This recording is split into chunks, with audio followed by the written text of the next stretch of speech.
rừng nha anh em.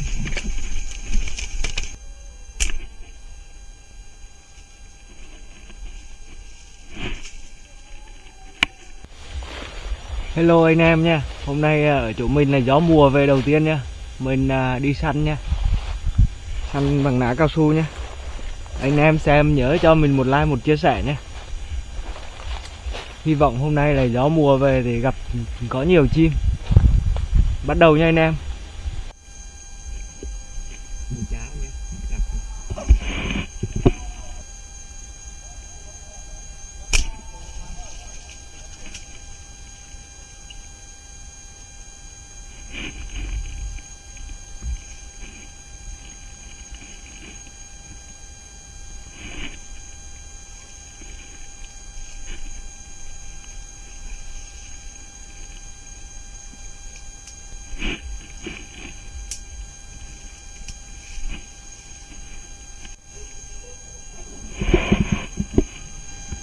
Gà rừng nha anh em.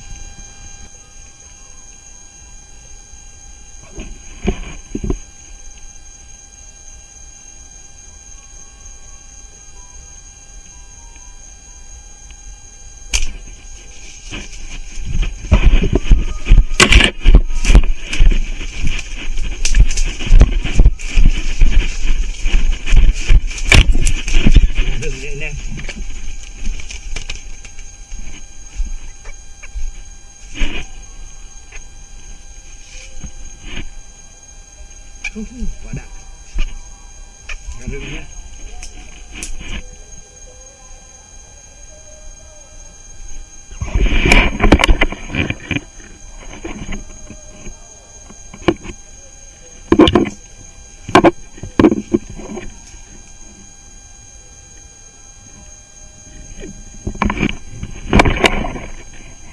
Quá đã. Không biết mình làm rơi con bò cháo đâu rồi.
Trời ơi, gà rừng. Con gà rừng này mình dính 2 phát rồi mà nó chạy ấy anh em ạ, không bắt được nó đâu.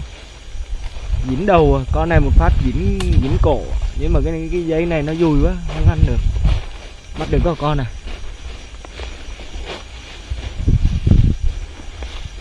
Nãy đuổi con gà rừng nó mất luôn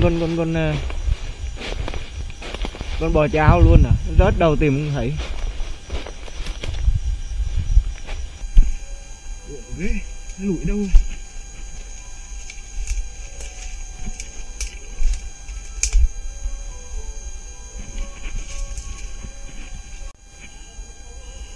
Đêm là khó tìm nó lắm, gà rừng nó khốn nó rớt rồi không biết tìm đâu.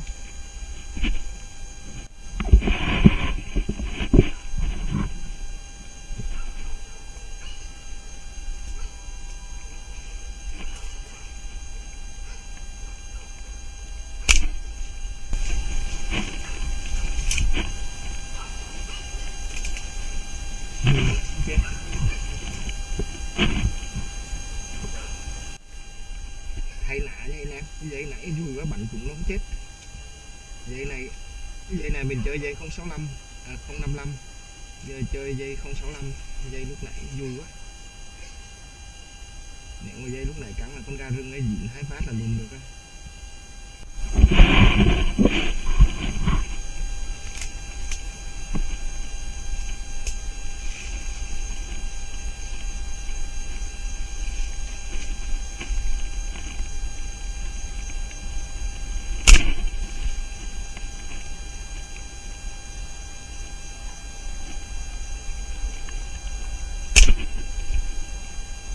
2 phát rồi mà không rớt.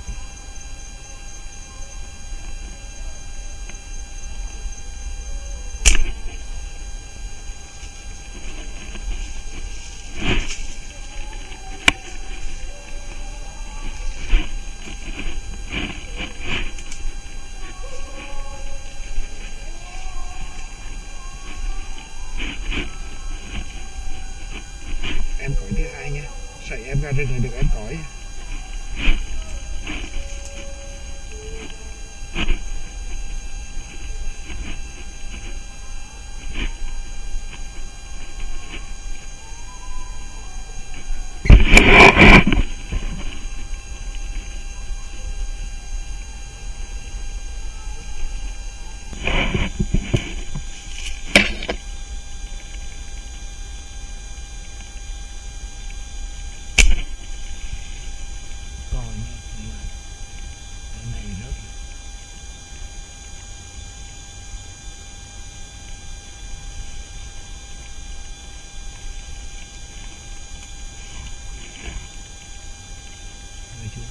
Rơi xuống.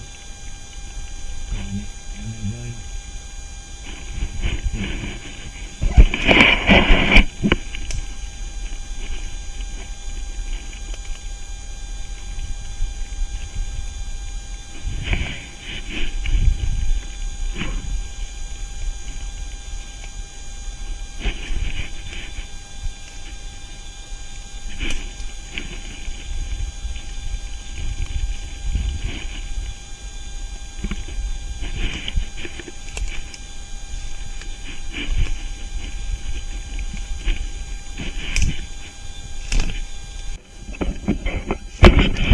Cũng rụng anh em ạ, nát bươm con cò luôn.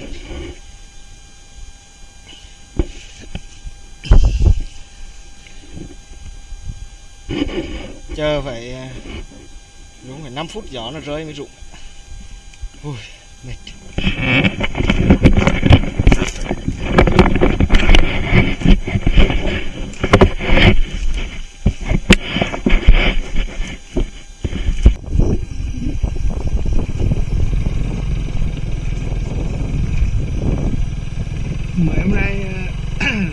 Mấy hôm nay mưa gió dầm về anh em ạ.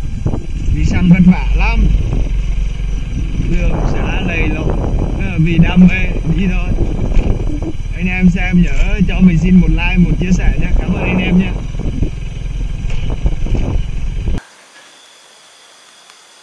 Đấy. Chim là về là phải nướng liền nó mới ngon. Đấy. Làm trước con gà rừng nha, mời anh em nhé.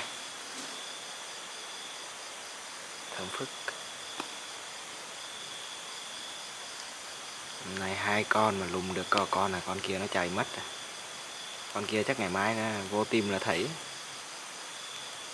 Rồi chín rồi đem ra chiến đấu rồi, mời anh em nha.